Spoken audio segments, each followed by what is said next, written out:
Hey guys, and welcome back to another video. Today we want to take a look at the closed qualifier. If you guys have no clue what the closed qualifier is, well, I made a video about that. But long story short, closed qualifier is where the top 64 teams in the world are facing off against each other. And well, you have to win first 2 matches at Saturday and 2 matches at Sunday, which is today.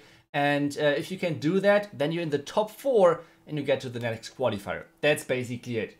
So far, we have played the matches on Saturday. I want to show you a couple of highlights. This video is not about like trying to build up, I don't know, like trying to build up something and if we won, etc. I will just show you guys right away. We won both wars, but I want to show you guys a couple of highlights and show you guys a couple of things like how we approach those things. What was the feeling like playing in the team at that point, etc. Because to be honest, a lot of people are always thinking like, yeah, those matches, they're easy, you can just play them like regular wars. No, it's different. Every single war has ups and downs. If you have like a triple, if the enemy is scoring a triple, if there's a close attack on your or the enemy side, there are always ups and downs, and it's always affecting you. That's how it works. This is how the human works, kinda.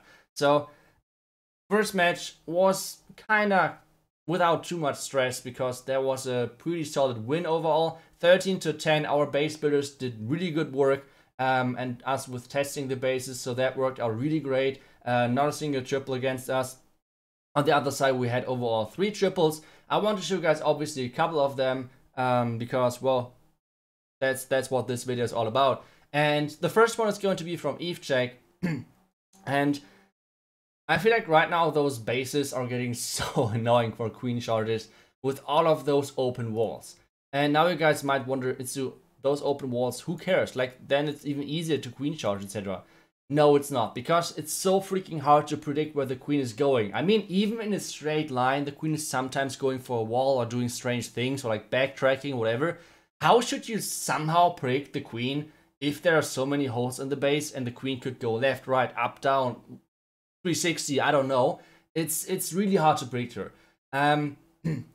So this is why those bases are getting so annoying with queen charges, which means Yeti Smash is getting a small comeback kinda.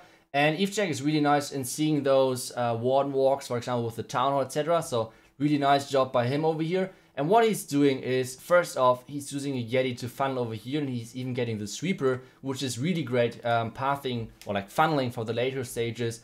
And then meanwhile, one archer and minion at the left side as well, doing their job. Now the Yeti Smash in. And the great benefit of going for the tunnel with the warden walk, with like a hero dive or something, is always that you have the freedom of choosing the right moment for your warden ability. This is a huge thing, because normally you always have to save the warden ability for the town hall, because that's kind of, this explosion of the town hall is dealing so much damage that you have to protect your troops from that.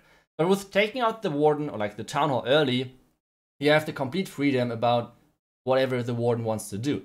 And now you have this death ball kind of Yetis in the core with the healers on them, which basically means they can't die anymore. Meanwhile, the queen at the top side, meanwhile the hawk is on the bottom side, and this base is getting completely wrecked on every single front.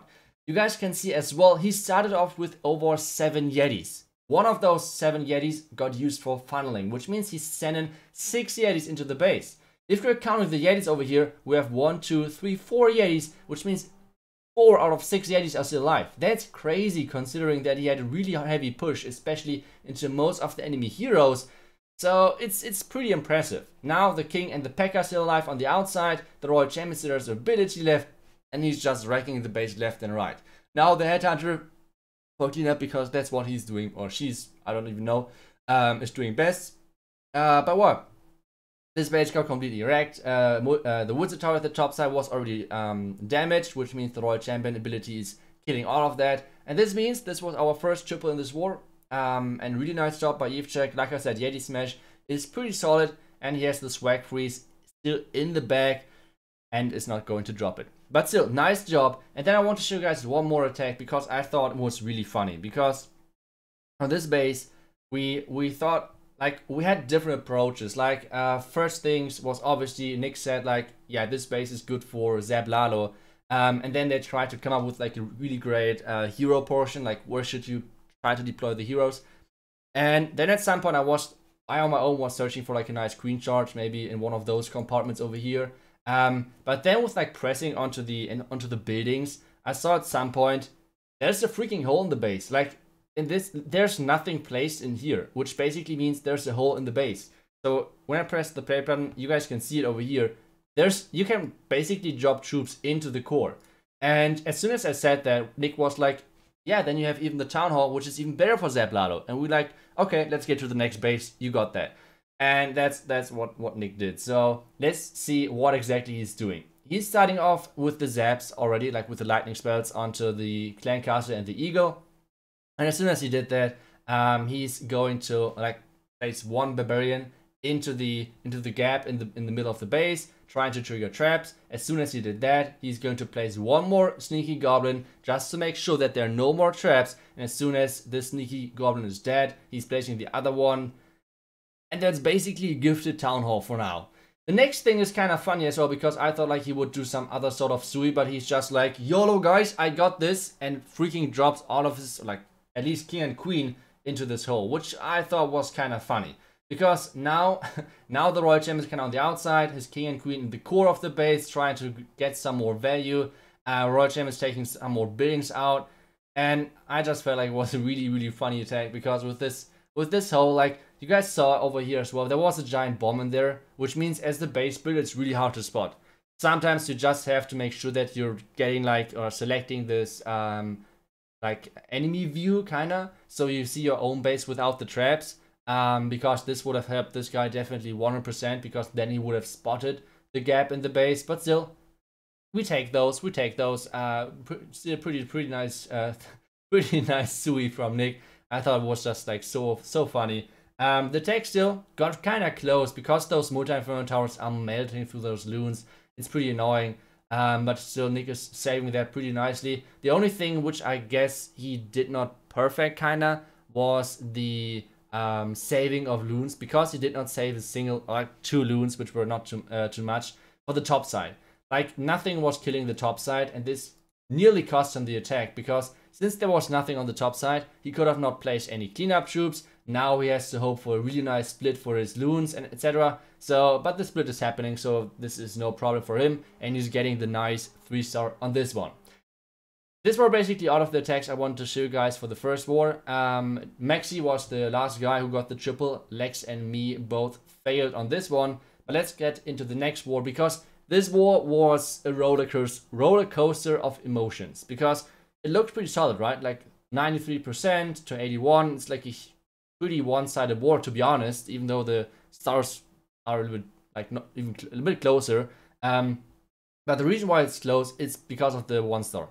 And you guys take a look at the match. Like, it was really rough start into the match, because first Nick attacked the base, and he said he knows the base, etc. So it was already kind of like a shock. I don't know how to call it. When he did not triple, but then the other guys came in with like the 68%, which was not too high, and then the next attacker was Maxi with like a 1-star. We were like, oh shit.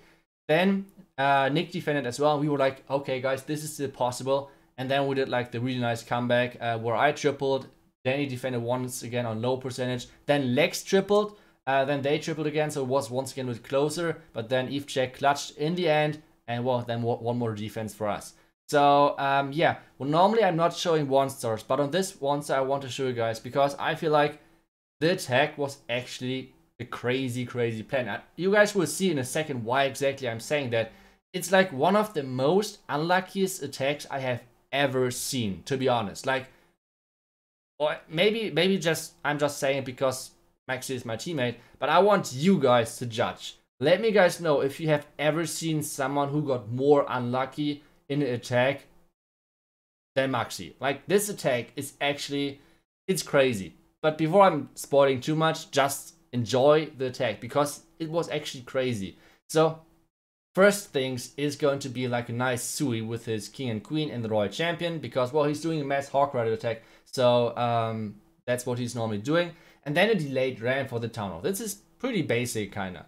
So his heroes, or like his royal champion, got even the bomb tower out of the way, lured a couple of skeletons. So crazy value. The next thing is he's pushing into this compartment because all of those open walls, which is really nice. He saw that really nicely. And now the queen is getting back into this as well. And just take a look at this value. This value is nuts. He's getting even the next, like the first scatter shot out of the way, which is actually crazy. Now the queen is using her ability. So far, so good. Now the Hog Riders are coming in. And I can already spoil the Hog Riders because we want to zoom on the Ram.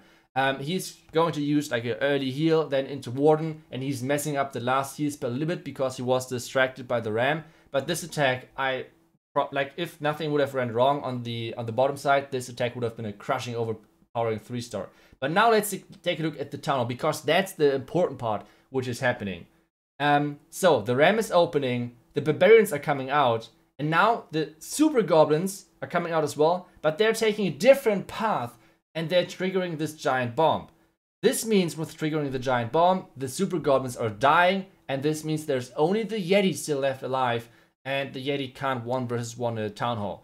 So this might be one of the unluckiest things I ever see. This was even a safe, kind of a safe Ram, if you want to call it like this, which means 6 Barbarians to trigger traps, and then, like, I think he even used 9 Barbarians to trigger traps, and then the 5 Super Goblins, and then the Yeti. Oh, okay. And then, this is one of the safest things you can ever use, and, well, it's so unlucky with this giant bomb. But well, after seeing this at the bottom, he kind of messed up at the top side with the heal spell, but still, like I said, normally I'm not showing 1-stars, but this attack felt so unlucky. It's like I said, let me guys know if you have seen anything more unlucky like this, but it was already pretty crazy. One more attack which I want to show you guys is going to be on number 4. This is the next attack which I want to show you guys. And this one is going to be Queen Charge Hybrid. And on this one, this was the 3rd attack in the war. And I don't know how to... I got completely trolled by my queen. Let's put it like this. And I had to react quite a bit. And this is the reason why you push in Legend. Because you learn how to react if something is going wrong. This is pretty clutch. So the plan on this one was get your queen in here. Funnel with the Yeti. Get the queen in here with the double layer. King and Siege Barracks, and then Hybrid in between. That's kind of the plan. But let's take a look what the plans of the Queen are, because they are completely different than mine. So first thing is going to be the Queen Charge, which is looking awesome. Now a wizard the bottom side to funnel, still looking really good. Now the free spell, I'm losing 1 hero, and now my freaking stupid queen is going for this wall. What the freaking heck? What is going on over here? She's going for that wall, going for the expo, which is really unfortunate. Next rage for my queen. I have no more rages left, so this is really close. I'm using right away my king on the right side because I want to tank the warden. If the warden is locking onto my queen, she is dead basically. Now the queen can even reach the tunnel. This is something which I didn't even saw in the beginning, so I guess it was okay. But still, a huge kind of surprise factor in this one. Queen is still alive, going for the core now, clearing the expo. I can use the heal spell now because of the stupid scatter shot. And, well, the heal spell wasn't placed perfectly, to be honest, because I was expecting my hybrid to split a little bit differently. But still, the next important thing is the queen is actually tanking the scatter shot. With tanking the scatter shot, this means my hybrid is really nice to go. And the next thing is, since the clan castle is that far on the outside, we already expected that something like a trash disease in there, which basically means a lot of archers, a lot of goblins, really hard to lure. So I was like, I don't care about the clan castle, because even my original charge, I would have not really gotten the clan castle out of the way with my queen charge. So I was planning all the time just to drop the poison because I was kind of like expecting this clan castle. And well, I was reading the guy as a book, kind of nice for me, I guess. And well, somehow this still worked. And well, we just placed the backhand Yeti with the backhand loons and got the 3-star over here. So I guess nice recovery, but this means that we won our second war as well. If you guys would like to see the live coverage, make sure to watch the live streams. It's going to be like 1 hour after I upload the video. And well, thank you guys so much for watching. I will see you guys back tomorrow for another video. And well, until then, see ya and bye bye.